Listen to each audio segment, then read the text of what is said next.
On the night of September 8th, Russia violated Romania's airspace. Russian attack drones flew into the territory of the country. Later, the Ukrainian Air Force said that the drones had left Romanian territory and attacked settlements in Odessa region. Over the past months, Russian drones flew into Latvia, Romania, and Poland. We have confirmed hybrid attacks on allies, as well as the participation of Belarus in Russia's actions. The issue of destroying drones that have invaded Allied airspace will need to be addressed at the NATO defense ministers' meeting in October. Paweł Zalewski, Polish deputy defense minister, at the Bucharest Nine defense ministers' meeting. Kyiv has repeatedly urged its allies to shoot down Russian missiles and drones over Ukrainian territory, but Poland and Romania are not yet ready to do so. At the same time, the defense ministers of Romania, Poland, and Latvia signed a joint letter to the allies insisting on the immediate introduction of a NATO air defense rotation and demanding that the alliance take additional measures for deterrence, surveillance, reconnaissance, and air patrols on the bloc's eastern flank.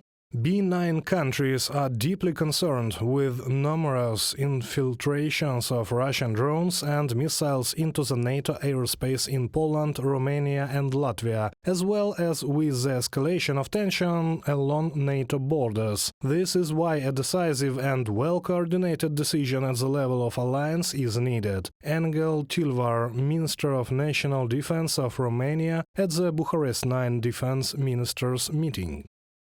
In 2006, NATO countries agreed to allocate at least 2% of their GDP to security and defense. In 2023, only 11 out of 31 nations met these financial obligations. Meanwhile, even 2% of GDP is not enough, according to some of the alliance leaders. For example, Lithuania plans to increase national defense spending to 4% of their GDP to be able to purchase long-range air defense systems and other military equipment. In my opinion, the goal we should be discussing is to increase defense funding to 4% of GDP. This would allow us not only to keep what we want, but also to start considering a national Patriot program, I mean acquiring long-range air defense systems and attack helicopters that would be effective against enemy forces. Laurynas Kasčiūnas, Minister of Defense of the Republic of Lithuania, at the Congress, the Homeland Union, Lithuanian Christian Democrats. The EU has inaugurated Andrius Kubilius as its first-ever defense commissioner. He already said that the EU should immediately strengthen defense, as Russia appears to be preparing for the war with the EU.